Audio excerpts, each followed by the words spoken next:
예, 오늘 스바냐. 스바냐 하면은 이 사람은 천민일까요? 귀족일까요? 야죠. 야니까 왕족 아니면 제사장 계열이에요. 근데 이 소선지서에서 왕족이 이제 스바냐가 왕족이에요. 예, 오늘 스바냐. 예, 스바냐는 왕족인데 우리가 스바냐 1장 1절에 보면은 뭐라고 나와 있냐면은 아몬의 아들 유다왕 요시야의 시대에 스바냐에게 임한 여호와의 말씀이라. 스바냐는 히스기야의 현손이요 아마랴의 증손이요 그다라의 손자요 구시의 아들이었더라. 아주 그냥 스바냐를 왕족이라고 완전히 설명한 거는 소선지서에서 이게 가장 강하게 써 있어요. 그리고 이제 우리 보면 학계도 이제 왕족 계통들이 지금 이제 전부 다 뒤에 선지자들은 왕족 계통들이에요. 그 이유가 뭐냐면 이때는 말 그대로 남유다가 멸망하는 때거든요. 멸망을 위해서 예언을 하다 보니까 서민적인 것이 아니라 지도자에 대한 문제가 많아요. 그러면 스바냐가 왕족이었으니까 예언을 누굴 상대로 했겠어요? 스바냐가 왕족이었으니까 지도자 왕과 제사장을 향해서 예언을 한 거예요. 멸망 예언. 우리 에레미야는 평민을 상대로 예언을 많이 하면서 저걸 했어요. 왜냐하면 제사장 계열인데. 그리고 우리가 앞부분에도 보면 이런 얘기가 많은데 제사장들은 제사장 얘기, 요엘 선지자는 제사장의 아들이어서 제사장에 대해서 얘기를 했고, 그러니까 선지자가 출신이 어디냐에 따라서 사용되어지는 거예요. 우리 일반적인 사람들도 하나님이 사용할 때에 그 사람의 출신과 그 사람의 환경 가정을 최대한 이용을 해서 사역을 하게 해요. 그러면은 스바냐가 오늘 히스기야의 4대손이라고 이제 얘기를 합니다. 그러면 남유다의 16대 왕 요시야를 지금 이제 얘기를 하고 있어요. 자, 요시야와 요시야인가 안가? 요시야. 예? 왕이니까 야겠죠. 그러면은 요시야 왕 하면은 우리 뭐죠? 종교개혁을 일으킨 사람이에요. 근데 남유다의 종교개혁이 3번 있어요. 그게 4대 왕인 아사, 그 다음에 히스기야 왕, 그 다음에 요시야인데, 그러니까 히스기야의 요시야는 3대 손이에요. 3대 손인데 이 요시야 왕이 종교개혁을 일으켰는데 히스기야는 종교개혁을 일으켰지만은 다 하지 못했어요. 그 히스기야는 뭐냐면 느수단 뭐 이런 거 부셔버리고 이런 걸 했지만은 그만한 배짱이 없었어요. 그러면 요시야는 종교개혁을 거의 완벽하게 했어요. 완벽하게 종교개혁을 했는데 이 요시야가 종교개혁을 할 수 있게끔 한 절대 왕은 자기 혼자서 무슨 행사를 못해요. 누군가가 조언을 해야 되고 누군가가 도와줘야 되는데 요시야가 종교개혁을 할 수 있게끔 한 사람이 누구냐? 그게 바로 스바냐예요. 스바냐는 요시야와 숙질관계인데 이 스바냐가 근데 요시야 왕 시대에 뭘 받아서 하나님의 예언을 받아서 예언을 하는데 이 요시야가 이 스바냐의 예언을 받아서 종교개혁을 시작해요. 왜냐하면은 요시야가 종교개혁을 일으킬 때가 아마 요시야가 왕이 된 지 16년인가? 제가 보면은 요시야가 저기 있네. 왕하 18장에 있네요. 요시야 왕이 16세에 여호와를 찾고 그랬어요. 와를 찾았다. 예? 찾고 16세에 여호와를 찾고 24세에 우상을 척결했다. 성경에 이제 이렇게 우상 척결이 나오죠. 자, 그러면은 이게 이제 우리 보면은 역대하에 이제 나오고 왕하에도 나오죠. 하나 그러면 왕하 22장을 한번 잠깐 우리 살펴보도록 합니다. 왕하 22장에 보면은 3절에 보면은 요시야 왕 18째 해에 왕이 무슬람의 손자 아살리야의 아들 서기관 사반에 여호와의 성전에 보내며 이르되, 여기서 이제 뭐가 나오냐면은 저기 율법책을 발견하는 이야기가 나와요. 율법책을. 그러면 요 사이에 저기 16세 20세인데 요시야가 거기 보니까 몇 년에 18째 해에. 그러면 18째라는 건 자 지금 이제 18째예요. 요시야 왕이 된 지 18. 그러면 요시야가 몇 세에 왕이 됐어요? 8세. 요시야가 8세에 왕이 됐단 말이에요. 8세. 왜냐하면은 요시야의 아버지가 왕이 됐는데 요시야의 아버지가 어떻게 됐냐면 피살됐어요. 암살당했단 말이에요. 네? 이 암살당해가지고 요시야의 아버지가 죽으니까 요시야가 8살인데 8살을 왕으로 세웠어요. 저기 남유다에 보면은 왕을 죽이면 거사를 일으켜서 왕을 죽이게 되면 어떻게 하냐면 그 왕을 죽인 사람들이 신하들을 다 죽여요. 왕을 거역했기 때문에. 이게 누가 그랬냐면 저 몽골의 징기스칸이 그랬어요. 자기 주인을 죽이는 종은 전부 사형이다. 근데 유대도 이제 그런 것이 틀이 잡혀 있어요. 그래서 어쨌든 간에 아몬 보면 히스기야 그 다음에 누구죠? 므낫세잖아요. 므낫세.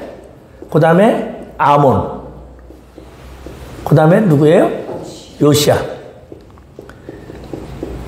근데 므낫세가 이제 55년 동안 통치를 하잖아요. 12살에 12살이죠. 12살에 왕이 돼가지고. 그리고 아몬이 이 사람은 몇 년을 못하죠.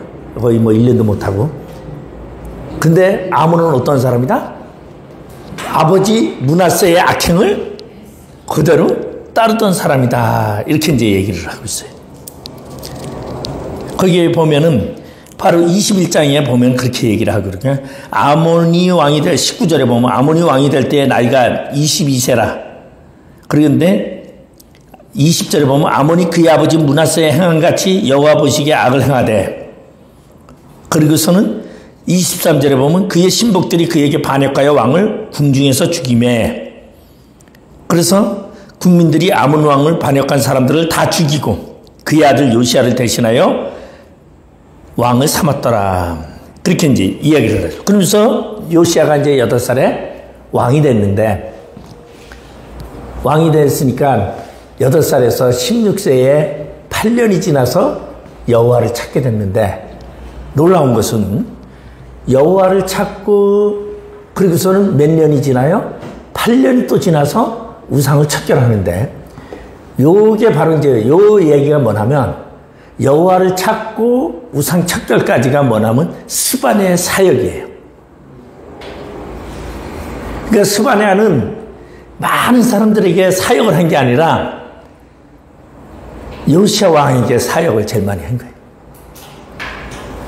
그러다 보니까 요시야 왕이 절대적으로 누구를 따랐더라? 스바냐의 말을 의지하고 스바냐에게 그래서 이제 요시야 왕이 저거 하는데, 여기 사반이 나오잖아요. 누구죠? 훌다라는 여자가 제복을 만드는 사반의 부인인 훌다가 여선지자란 말이에요. 근데 요 당시에는 대제사장이나 이런 사람보다 뭐가 더 영향이 컸냐면 예언자적인 영향이 더 컸어요. 요시야 왕은. 그러니까 요시야 왕은 대제사장을 신임한 게 아니라 예언자를 더 신임을 했어요. 그 예가 우리 보면은 뭐가 나오냐면은 이제 요시야 왕이 개혁을 하는데 여기 보면은 23장에 뭐가 나오냐면은 성전에서 이제 성전을 수리하다가 성경이 나옵니다. 근데 이 성경은 무슨 성경이냐면 므낫세가 성전 안에 있는 모든 성경을 다 끌어내다가 성전 마당에다 불태워버렸어요. 그래가지고 므낫세가 성경을 완전히 다 태워버리니까 이 므낫세는 성경만 태운 게 아니라 이사야도 톱으로다가 몸뚱이를 두 개로 쓸어가지고 죽인 사람이에요. 그러니까 그렇게 이제 므낫세가 악행을 많이 했는데, 그리고서 성경을 다 불태우라고 하니까 그때 한 성경 안에 있던 한 제사장이 성경 한 권을 11조 창고 깊숙이 집어 창고에 던져놓고서 그러 죽었단 말이에요. 그래 죽었는데 이게 성전 수리를 하다가 우연히 발견된 거죠. 요시야가 성전을 이제 수리하라고 하는데 그 발견돼 가지고 이거를 이제 가져다가 요시야 왕에게 이제 갖다가 드립니다. 그러니까 이 성경을 재밌는 것은 우리 여기 한번 볼까요? 보면은 저기 22장에 보면은 율법책을 발견하는데 4절에 보니까 이렇게 나와요. 22장 4절에 너는 대제사장 hil기야에게 올라가서 백성이 여호와의 성전에 드린 은곰 문 지키는 자가 수납하는 은을 계산하여 성전을 수리하라. 그랬더니 8절에 보니까 대제사장 hil기야가 서기관 사반에게 이르되 내가 여호와의 성전에서 율법책을 발견하노라 하고 hil기야가 그 책을 사반에게 주니 사반이 읽으니라. 그래서 요거를 이제 왕이 10절에 보면 또 서기관 사반이 왕에게 말하여 이르되 제사장 hil기야가 내게 책을 주더이다 하고 사반이 왕의 앞에서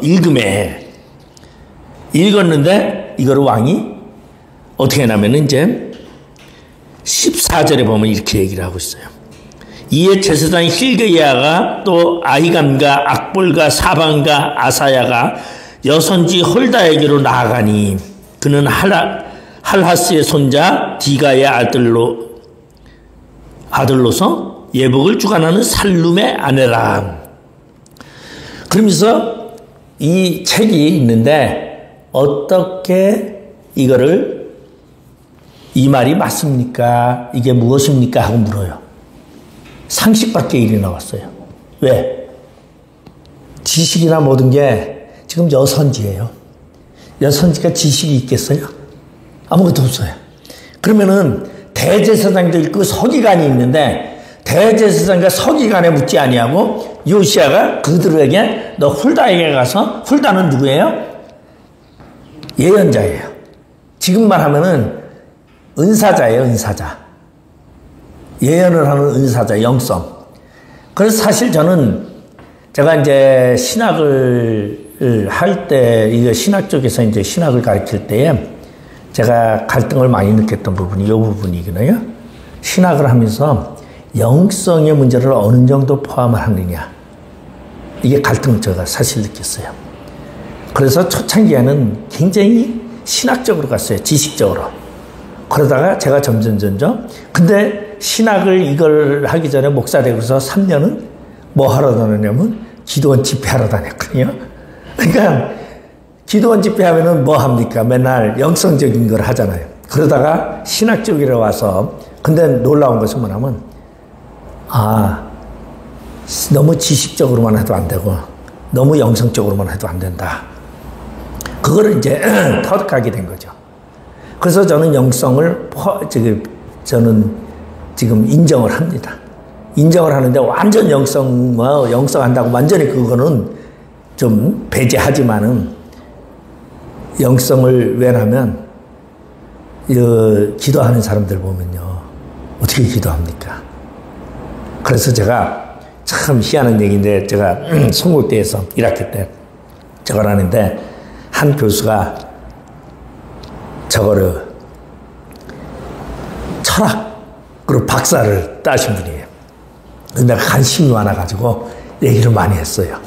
왜냐하면 그쪽도 영성의 통이니까 뭐 그래서 이제 저런 얘기를 했는데 세상의 철학적인 영성과 우리 신적인 영성이 좀 다르다는 걸 제가 확실하게 발견했어요.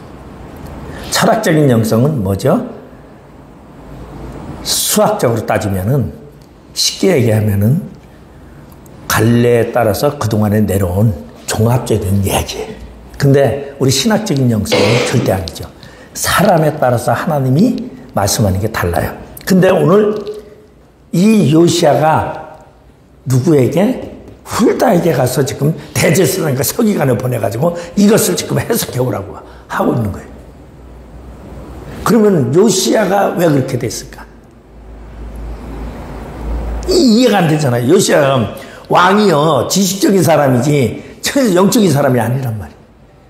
근데 이 요시야가 그렇게 된 이유는 바로 말은 스바냐라는 사람 때문에. 그러니까 요시야 왕의 절대적인 영적 스승이 누구냐면 영적 지도자가 영적 멘토가 바로 스바냐 이야기예요. 그래서 스바냐가 이제 그래서 요시야 왕이 종교개혁도 일으키게 되고 그리고 그걸 하는데 이 율법책을 발견하면서 여기 뭐라 그랬어 훌다가 이대로 하나님이 심판하십니다. 그래서 스바냐도 무슨 예언을 해요? 전부 멸망 예언을 하는 거예요. 스바냐. 그러니까 스바냐가 멸망을 예언하는 사람들이 우리 보면은 특징이 하나 있어요. 요엘 선지자도 그랬고 여호와의 날. 그 다음에 또 누가 있죠? 스바냐는 스바냐도 우리 다시 찾아가 볼게요. 스바냐의 1장에 보면은 7절에 주 여호와의 앞에서 잠잠할지어다 이는 여호와의 날이 가까웠으므로 그렇게 했죠. 14절에 보세요. 여호와의 큰 날이 가깝도다 가깝고도 빠르도다 그렇게 이제 여호와 날의 소리로다 이게 얘기해요. 그다음에 2장 2절에 보면은 명령이 시행되어 날이 겨같이 지나가기 전 여호와의 진노가 너에게 내리기 전 여호와의 분노의 날이 너에게 이르기 전에 그리할지어다. 그래서 스바냐는 3장밖에 안 썼는데 뭐에 대해 말하고 있냐면 여호와의 날에 대해서 말하고 있어요. 근데 훌다가 무슨 얘기를 했어요? 여호와의 날을 얘기하고 있다. 심판을 얘기하고 있어요. 심판을 얘기하고 있는데 요시야 왕은 뭐 한다고? 당신은 심판을 보지 아니할 것이요.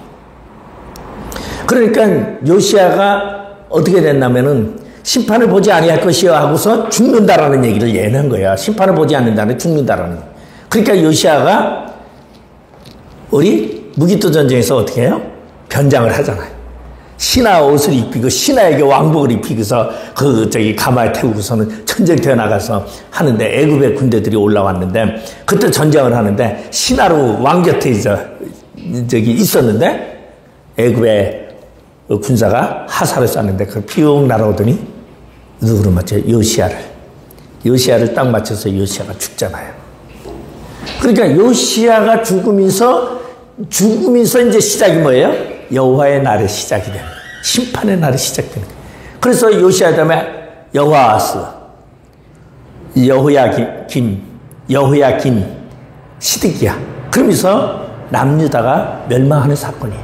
그러니까 요시야는 심판의 날을 얘기하고 여호와의 날을 얘기하는데 이거를 이제 구약에서 가장 많이 한 사람이 누구냐면 아모스예요. 아모스는 공의를 이야기하면서 하나님의 심판을 얘기를 하고 있는데 아모스가 가장 많이 이 심판에 대해서 얘기를 하고 있죠. 아모스 우리 잠깐 워낙 많이 아모스는 이걸 많이 하니까 제가 사실은 이 아모스의 여호와의 날에 대해서 논문을 쓸까 하고 자료 수집을 하고 한동안 많이 했었어요.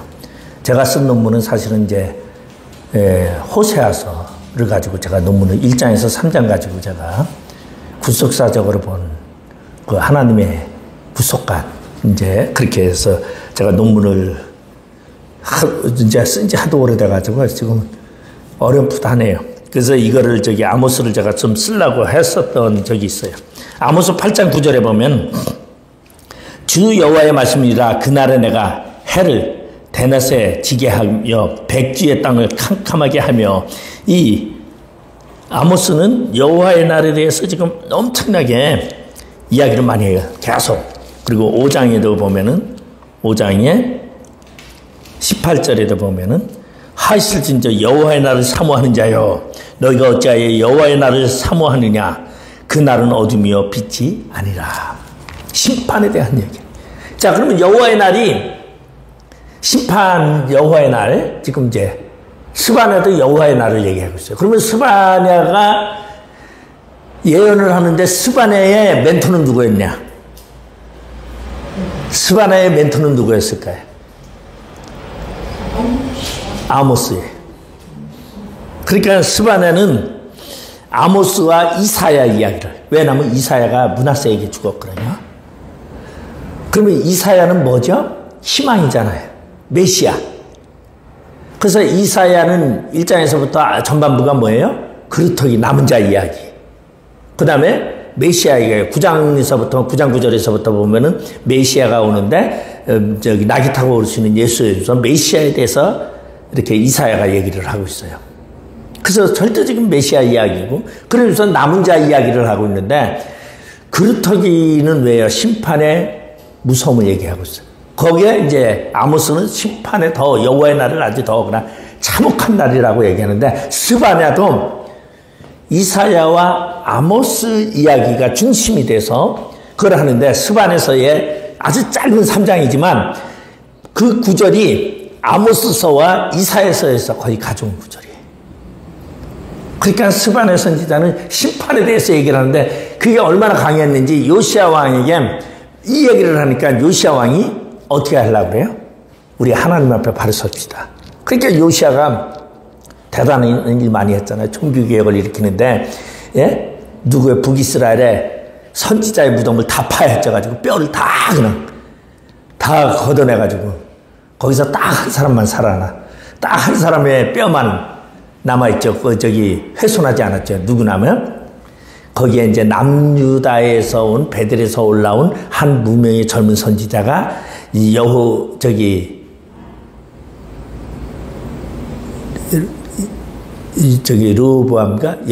여로보암에게 외쳤던, 그리고 그 사람이 죽어서 사자에게 물려서 죽었을 때 그 무덤에 들어갔던 늙은 선지자, 그 무덤만 훼손하지 아니하고 모든 선지자의 묘소를 다 훼손해서 심판을 한다. 불로 태워서 제단에 뿌리라고 했으니까. 그 요시야가 그렇게까지 했어요. 왜? 요시야만큼 그렇게 종교 개혁한 사람이 없어요. 히스기야는 물러 터져가지고, 히스기야 종교 개혁은 물러 터졌죠. 뭐 하다가 6월절도 한번 복원한다고 하다가 저주를 받았잖아요. 6월절 왜? 1월 14일 날 해야 되는데 이 날짜가 지나서 2월 14일 날 해버렸어. 그랬더니 하나님이 정한 규칙대로 안 한다고 하나님이 저주를 내렸어. 그러니까 어떻게 해요? 그러면 다시 해야 되는데 히스기야는 어떻게 해? 안 해요. 아, 나 6월절 안 지켜. 겁나. 그러면서 안 하잖아요. 그러니까 히스기야는 그렇게 하나님을 향해서 열심히 했지만은 그걸 뭐라 그래요? 그 사당이라 그러나 뭐르죠? 산당을 다 없이 하지 못하였더라. 근데 요시야는 산당을 완전히 부신 사람이 요시야예요. 그러니까 그런 종교개혁을 일으킬 수 있게끔 영향을 한 사람이 누구냐면 스바냐인데, 스바냐는 왕족이고 같은 왕족에서 강하게 어필할 수 있었고, 하나님의 내가 계시를 받았다.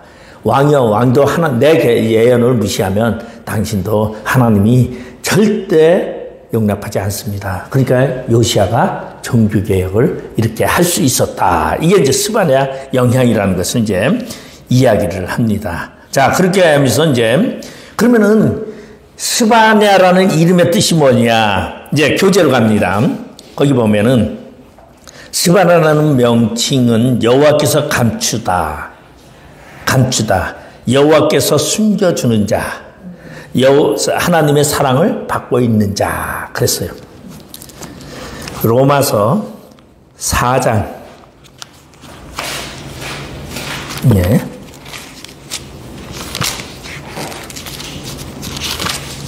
4장에 6절에서 8절까지 한번 우리 같이 읽습니다. 로마서 4장 6절에서 8절.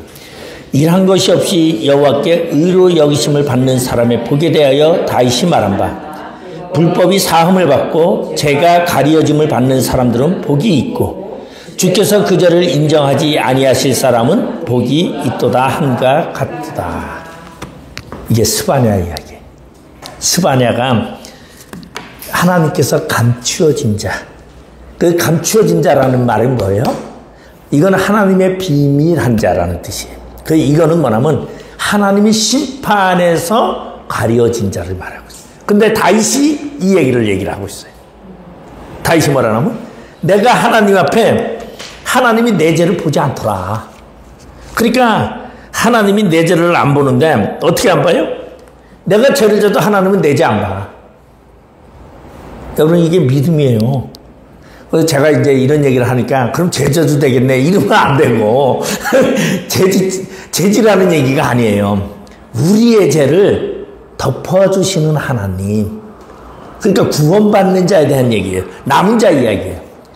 그러니까 렘넌트라고 얘기하잖아요.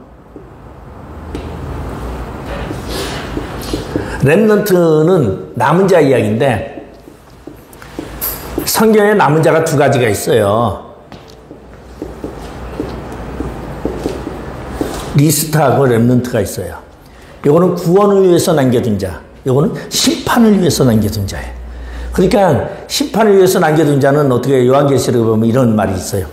뭐냐면 부활을 부활해. 그러니까 둘째 부활, 첫째 부활 얘기를 하잖아요. 그게 뭐야? 하나는 구원의 부활, 하나는 심판의 부활이에요. 그래서 첫째 부활, 둘째 부활을 이야기를 하고 있어요. 물론 이제 여기에는 많은 사람들이 제가 정말로 하는 사람들을 많이 만나봤는데 이 얘기를 들어보면은 우리는 성경을 해석할 때 그 부분에 치우치면 안 돼요. 성경 전체를 보고 성경 안에서 봐야 돼요. 그게 이제 왜 그러냐면 성경을 나무를 보고 나이테를 보면은 이 나무가 어떻게 자라는지 알 수 있어요. 그죠? 나이테를 보면. 날씨가 춥고 한파가 왔던 해는 나이테가 좁아요. 그런데 날씨가 온화하고 아주 그거 했던 때는 나이테가 넓어요. 그리고 나이테가 똑같지 않고 한쪽은 좁고 한쪽은 넓어요. 이게 뭐예요? 남쪽 방향은 넓고 북쪽 방향은 나이테가 좁아요. 그러면 좁은 쪽은 단단해요, 나무가. 넓은 쪽은 나무가 푸석푸석해요. 근데 성경을 나이테를 보고서 성경을 보면은 물론 그 구절에 대해서 해석은 중요한데 나이테를 보고선 그 나무가 무슨 종류인지는 알 수가 없다는 거예요. 그러면 그 나무가 무슨 나무라는 종류를 알려면 뭐를 봐라? 산을 봐라는 말이 있어요. 산을 봐요, 산을. 그러면 이 산을 보고 이 산이 어디에 있느냐? 장소를 봐야 되죠. 한대에 있냐? 온대에 있냐? 열대에 있느냐? 그러면 이 산이 열대의 산이면 이 나무는 큰 잎사귀고 한렵수야. 저기 아주 그 한대, 시베리아 같은 한대에 있는 나무는 무슨 나무예요? 침엽수야. 바늘. 잎사귀를 휘지를 못해 얼어 죽으니까. 그러니까 다 뾰족뾰족한 잣나무나 이런 같은 침엽수밖에 없어. 온대지방에 있는 나무는 잎사귀가 있는데 작아. 이게 우리나라가 온대지방이라서 잎사귀에 한렵수도 있고 침엽수도 있어. 온대지방에. 그러면은 산을 보고 산의 위치를 보고 기후를 보면 산을 보고 기후를 보면은 뭐가 종류야? 이 산의 나무는 뭐라는 걸 아는 거예요. 어떤 종류의 나무가 있다라는 걸. 그리고 그 나무를 통해서 나이테를 보고 뭐라 하면 시기에 따라서 온화했나 힘들었냐를 아는 거예요. 성경을 그렇게 봐야 된다는 얘기. 성경은 첫 번째 크게 봐야 돼. 크게 보는데 크게 보는 게 뭐예요? 성경은 뭘요? 예수 그리스도로 보는 거예요. 크게 예수 그리스도야 성경은. 그러니까 성경의 모든 얘기는 예수 그리스도야. 예수 그리스도는 맞는데 그래서 요한복음 5장 19절인가 그러잖아요. 너희가 영생을 얻고자 성경을 상고하거니와 성경은 나를 증거하는 것이다. 그러니까 성경은 예수를 증거하는 거예요. 그러니까 예수인데 문제는 이제 그러면 예수를 어떻게 봐요? 성경에 이제 구절을 봤어요. 예수예요. 모든 게 예수죠. 근데 나이테를 봐야죠. 그죠? 그럼 성경에 예수를 어떻게 표현했는가 봐야 되는 거예요. 이게 이제 성경 보는 관점이에요. 제가 왜 이야기를 하냐면 우리가 성경을 볼 때 요한계시록을 보던 아모스서를 보던 뭐를 보던 기본적인 틀은 예수의 구원의 틀이에요. 그런데 그리고서는 이 성경이 예수를 초점으로 해서 모든 성경이 쓰여졌어요. 근데 나이테를 보면서 극단적인 해석은 피해야 되는 거예요. 여긴 넓었고 여긴 좁았네. 좁게 몇 년이 있었네. 그러니 이 좁게 몇 년이 있었던 거 그러면 이때는 뭐가 있었고 한파가 왔고 뭐가 왔고 추측은 할 수 있지만 말할 수는 없다. 이게 성경 해석법이에요. 그러니까 우리가 참 뭐를 하냐면 제가 이제 왜 지금 소선지서를 하면서 제가 성경적으로 푸는 것보다 제가 이 얘기를 많이 하는 이유가 뭐냐면 성경적으로 푸는 건 여러분 주석 갖다 놓고 보면은 다 풀어요. 다 푸는데 그거보다 더 중요한 게 뭐냐면 환경이라는 거예요. 환경. 큰 틀. 그래서 제가 환경과 역사 이야기를 하는 거죠. 성경에서 역사성 빠지면 그 성경은 잘못된 거예요. 그죠? 왜? 하나님의 시기 자체가 뭐예요? 역사예요. 히스토리. 천지 창조가 시작이 되면서 태초에 하나님이 천지를 창조하시니라 하면서 예수의 역사가 시작이 되고 예수님이 재림하면서 예수의 역사가 끝나는 거란 말이에요.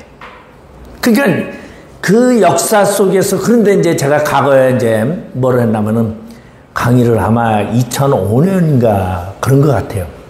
제가 서울총회신학교에서 그때 강의를 이제 할 때인데 2003년서부터 제가 서울총회신학교에 있었거든요. 그때 교목과장을 했으니까 목사 되기 전에 교목과장 했어요. 신학교에. 그러니까 신학교에 일찌감치 있어가지고 강도사로 있으면서 저기 신학교 목사는 안 되려고 했으니까 목사는 난 안 하겠다 해가지고 그냥 강도사로다가 교목과장을 했었는데 그때 그러면서 이제 강의를 이제 2005년도에 들어갔는데 제가 이제 역사를 하니까 안 들어보던 사람 거의 다 역사에 대해서 안 들어보다니까 많은 사람 인기가 대단했어요. 아주 그냥 학생들 중에서 그때 학생이 한 1000명 됐어요. 그러니까 빵꾸 나면은 특강 학생들이 요청이 이상무 교수 세워달라고 막 학교 측이라 그럴 정도로 그렇게 인기가 좋았는데 지금은 인기가 완전히 식어가지고 근데 그거는 제 책임이에요.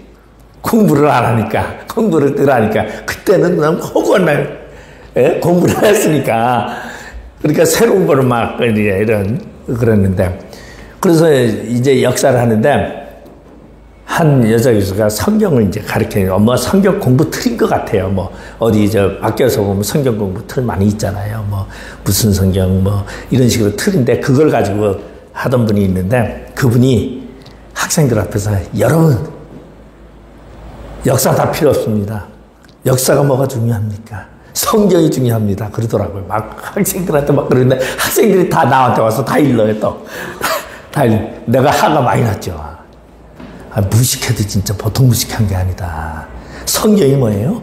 역사서예요. 무슨 역사요? 예수의 역사예요.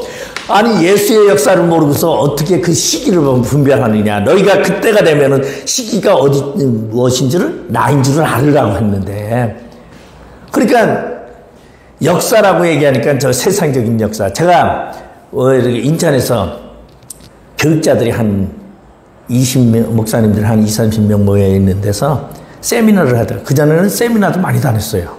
이 목회자들.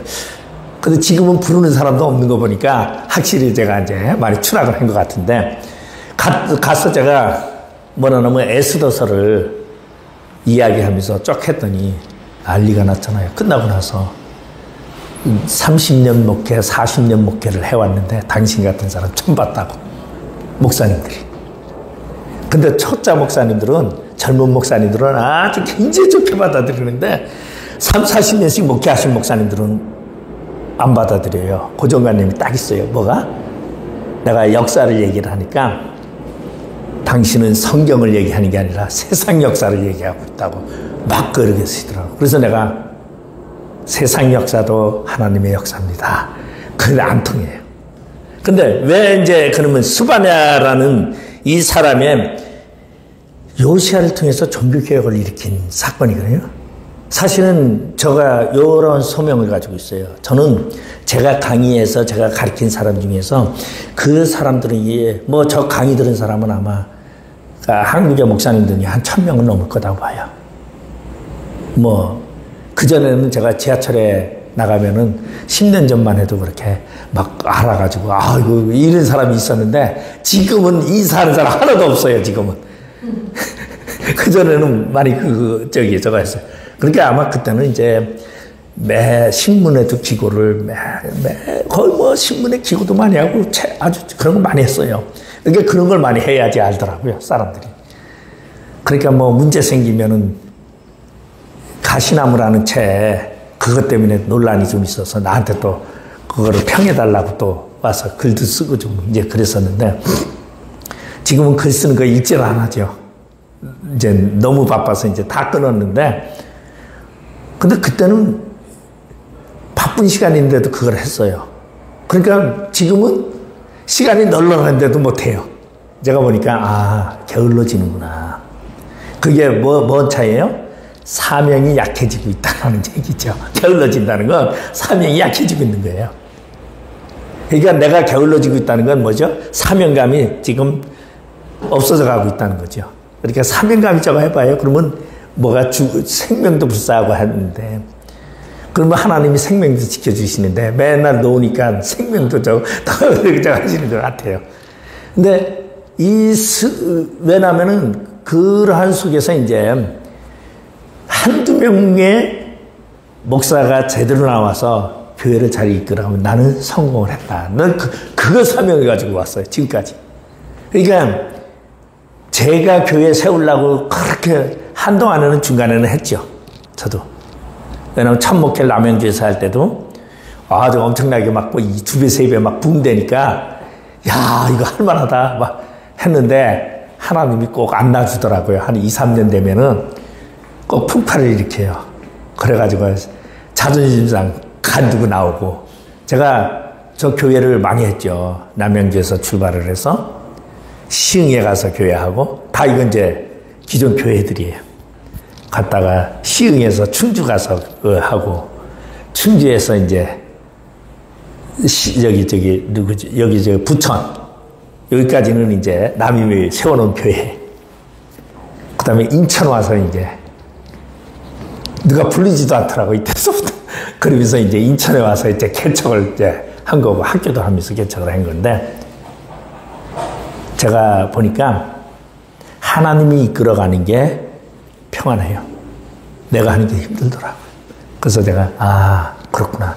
근데 안 할 수는 없고 왜? 안 하면은 영이 완전히 죽으니까 하는데 근데 제가 사명이라는 거. 근데 왜 지금 얘기 나면 스바냐라는 사람이 사역을 굉장히 오래 하지는 않았어요. 그래도 좀 요시야가 죽을 때까지를 보면은 주변에서 그거 하고 요 뒤에는 뭐예요? 멸망의 관계예요. 멸망이. 그러면은 스바냐가 이제 우리 보면은 640년에서 609년 이게 스바냐죠. 선지자. 제가 조금 요거 이제 정리를 해두면 스바냐. 그 다음에 609년서부터 600년까지 여기는 누구예요? 하박국이에요.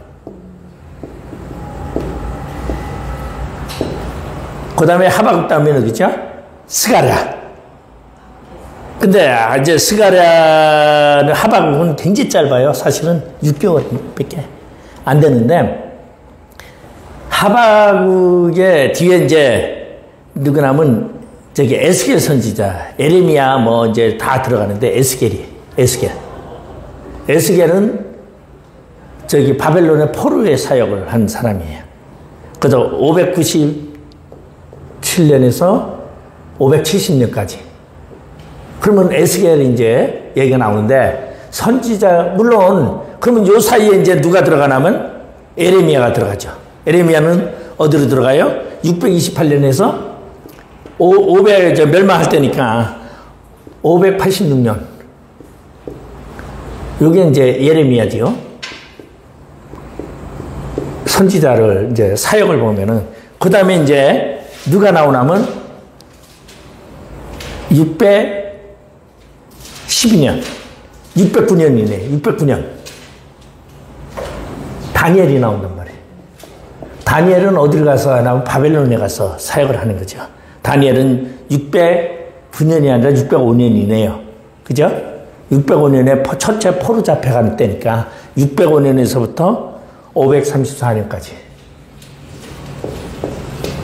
534년까지. 왜냐면은 다니엘이 그의 나이 한 15세나 16세에 그가 잡혀가거든요. 잡혀가서 84세에 죽어요. 84세에 죽는데 82세에 어떤 일이 있냐면 다니엘이 사자굴에 들어가게 됩니다. 82세에. 그러니까 노인네가 돼가지고, 저 옛날에 이걸 몰랐어요. 뭐 이걸 모를 때 그 개념이, 세월 개념이 없을 때는 어떻게 하냐면, 야, 다니엘이 맨날 하나님만 바라보고 동쪽 창문을 열고 기도하더니만 그거 했는데, 사자굴에 들어갈 때가 누구예요? 바벨론이 아니잖아요. 파사국이에요. 메데 파사. 메데의 다리오라는 왕일 때 모함을 해서 사자굴에 들어가요. 82세에 들어간단 말이에요. 82세. 그러면 그때 할아버지야. 할아버지가 사자굴에 들어간 거야. 그래가지고 사자굴에 딱 나오니까 숙적들을 다 왕이 죽여버리고서 이제 저걸 하고, 그러면 82세에 들어갔으니까 이제 세상 좋은 때니까 마냥 오래 해야 되는데 하나님이 나오니까 예언을 줬어. 그게 다니엘서 7장이에요. 다니엘서 7장에 예언을 주는데 이게 1년 동안 사역을 해요, 그때. 그리고 84세에 다니엘이 죽습니다. 그러니까 제가 하나 느끼는 게 뭐냐면, 하나님의 시간에서 사람을 사용하는 걸 보면 참 특이하다는 걸 내가 많이 느껴요. 왜 그러냐면, 아니, 좀 괜찮고, 뭐 저건 할만하면은 왜 하나님이 계속 그거 사역을 하게 안 하고서 데려가는지 모르겠어요. 거의 선지자들 보면 그래요. 지금 다니엘이 엄청나게 힘들게 살아왔잖아요. 15세에 잡혀가서 그 핍박 속에서 박수장이 돼가지고, 제가 대신 저기 대치동에 있는 대한신학교에서 다니엘의 직업이 뭡니까? 내가 했어요. 그래서 내가 다니엘의 직업은 박수장입니다. 그랬더니 난리가 나서 학생들이 박수장이라. 박수는 저 뭐예요? 무당과 함께 근데 바벨론의 명칭이 박수란 말이에요. 예언자들을 박수라 하고 다니엘이 박수장이 되잖아요. 그때는 박수장이라 했다고. 아니, 성경에 나와 있는데, 왜 나한테 그러냐고 막 그랬는데, 우리는 다니엘 하면 선지자, 그냥 이렇게만 얘기하지, 박수장이라고 하는. 근데 성경에는 뭘로 나와요? 박수장으로 나와요. 그러면 이러한 역사가 있는데, 우리 여기서 보면 이제 여기에 누가 나와요? 이 선지자들의 얘기 속에서 요시아가 640년에서 609년에 스바냐 사역에 요시아도 사역을 한단 말이에요. 요시아가 왕고요.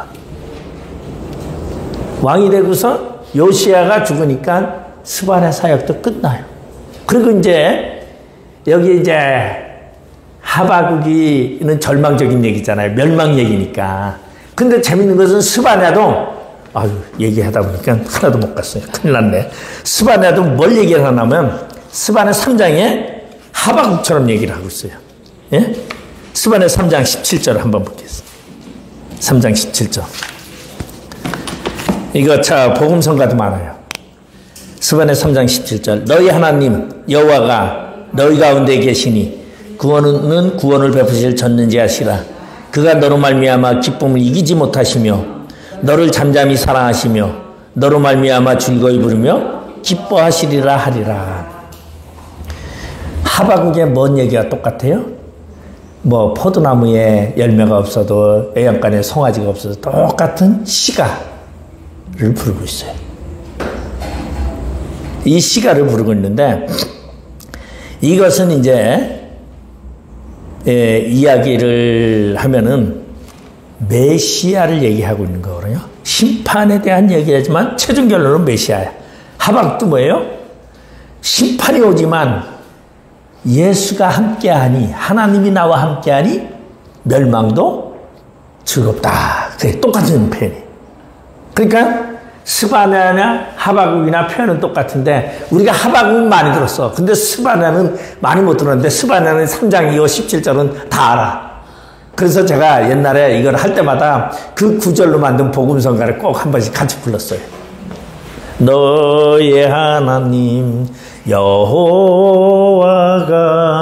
너의 가운데 계시니 하면 이걸 꼭 부르고서 제가 이제 이걸 하고 강의를 끝나면 꼭 불렀었는데, 그러면은 우리가 하나 이제 성경을 조금 보면 1장 8절 구절을 한번 보고요. 1장 8절 구절에 보면은 여호와의 희생의 날에 내가 방백들과 왕자들과 이방인의 옷을 입은 자들을 벌할 것이며 이렇게 말하겠어요. 거기 누굴 얘기를 하고 있어요? 방백, 지도자죠. 왕자 누구예요? 왕궁의 사람들 얘기. 이 심판에 대해서, 그럼 스바냐의 심판은 백성 심판이 아니에요. 왕자들에게서 왕궁을 향해서 지금 예언하는 거예요. 왕궁을 해서. 자, 그럼 3장에 봅시다. 3장에. 3장 3절인가 7절인가. 3절. 그 가운데 방백들은 부르짖는 사자요. 그의 재판자들은 이튿날까지 남겨두는 것이 없는 저녁이라 하요. 그러니까 이 스바냐는 왕과 방백들, 방백이 고위직이잖아요. 고위직. 그냥 관료를 말하는 게 아니잖아요. 그러니까 스바냐의 예언은 거의 방백들과 왕족에 대해서 얘기했는데 이 영향이 누구냐? 바로 자신의 조상인 므낫세와 아몬을 말하는 겁니다. 그러니 므낫세와 아몬과 같이 그런 왕이 되지 말아라. 누구에게? 요시야에게. 그러니 요시야가, 그거 보면 요시야가 마음이 좀 약했나 봐. 야, 뭐 그런 소리야. 내가 왕이 되고 이러지 못하고 절대적으로 요시야는 스바냐가 자기의 영적인 스승이 되었어요. 그러다 보니까 요시야는 므낫세와 아몬, 아버지와 할아버지의 그거를 버리고, 진짜, 왜냐하면 므낫세는요 얼마나 악행해. 진짜 아몬도 므낫세와 똑같았더라고. 악행자를. 그러니까 아버지와 할아버지를 안 닮고, 이 요시야가 사실은요 자식이 아버지 안 닮는 자식이 하나도 없어요. 그런데 요시야가 종교개혁을 일으키면서 이렇게 할 수 있었던, 그게 누구냐면 스바냐라는 선지자 이야기야. 사실은 우리가 보면은요 위대한 위인이 나올 때 그 위인을 만든 사람이 있어요. 우리 바울이 주의 종이 돼서 그거 했는데, 바울이 사도가 될 수 있게 한 사람이 누구예요? 네? 자, 로마서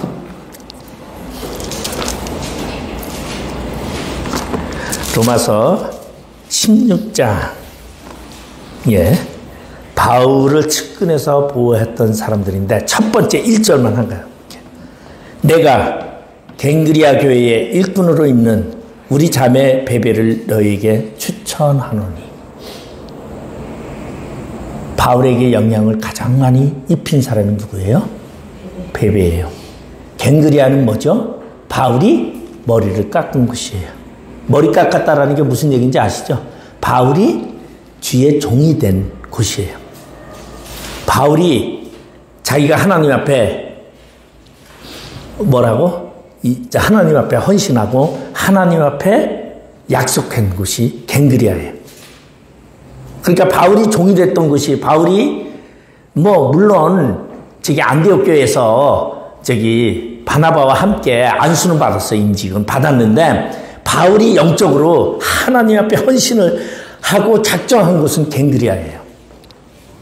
임직을 하고, 임직은 저기 안디옥 교회에서 했어요. 그저 사도행전에 나오잖아요.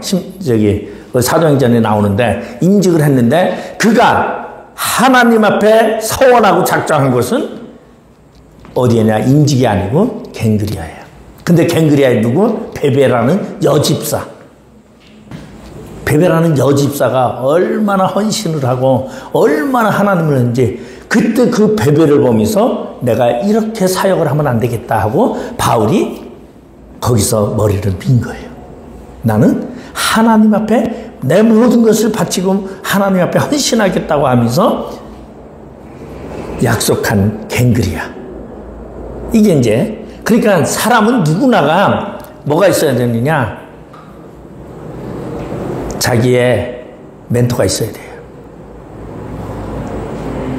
그게 없다면 그냥 맹목적으로 그냥 내가 물론 하나님이 종이니까 하나님 이렇게 되지만은, 저는 사실은 제가 목사 돼가지고 설교에 대해서 제가 제 멘토를 누구로 삼을까 굉장히 고민 많이 했어요.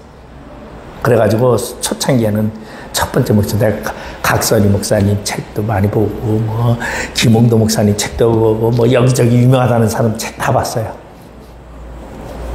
근데 전부 성경 얘기보다 다른 얘기가 더 많은 거야. 각선이 목사님은 맨날 지식 얘기만 하고, 김홍도 목사님은 맨날 막 그러는데, 충신교회 내가 목사님 딱 보면서 그분의 설교, 그래서 거의 저 설교가 거의 충신교회 박 목사님의 그 틀이에요. 그분은 성경만 딱 주의 설교야.